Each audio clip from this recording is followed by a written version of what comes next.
Hello दोस्तों, dictation start होगी 3 second बाद। स्टार्ट। उपाध्यक्ष महोदय, यद्यपि देखने में यह विधेयक बहुत छोटा है, लेकिन अपने आप में इसका बहुत महत्व है। जैसा कि मंत्री महोदय ने उद्देश्य और कारणों में इसका विवरण दिया है, जितने भी हमारे केंद्रीय नियम बनते हैं अथवा आदेश जारी होते हैं, उन सब का अनुवाद राज्यों की भाषाओं में जिन जिन राज्यों में जिन जिन भाषाओं को अपनी राज्य भाषा के रूप में अंगीकृत किया हुआ है, उन सभी में अधिकृत रूप में प्राप्त हो सके और उसको विधि के रूप में मान्यता प्राप्त हो, इसलिए इस प्रकार का यह विधेयक यहाँ पर लाया गया है। जैसा कि मंत्री महोदय ने बताया, यद्यपि वे राज्य अपनी अपनी राजभाषा में उस प्रकार के अधिनियम और नियम तैयार करते हैं, लेकिन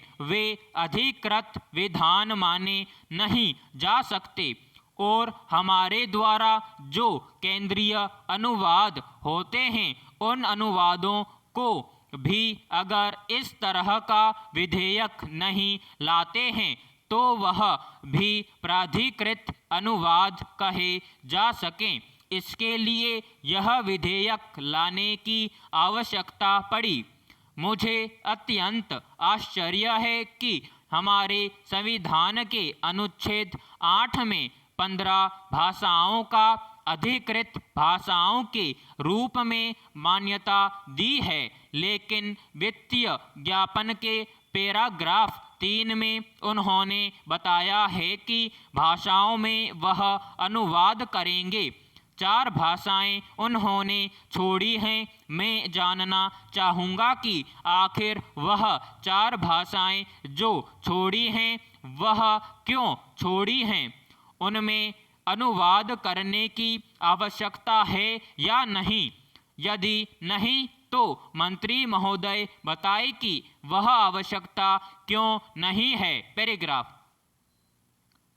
मंत्री महोदय ने यह भी अपने वित्तीय ज्ञापन में दिया है कि एक व्यवस्था तो राज्य सरकारों की अपनी है, जो इस प्रकार के अधिनियमों नियमों आदि का अनुवाद अपने अपने राज्य क्षेत्र में करती है और उसके अधिनियमों नियमों और उपनियमों के अनुवाद को देखेगी और उसके बाद उसको यह अंतिम स्वीकृति प्रदान करेगी।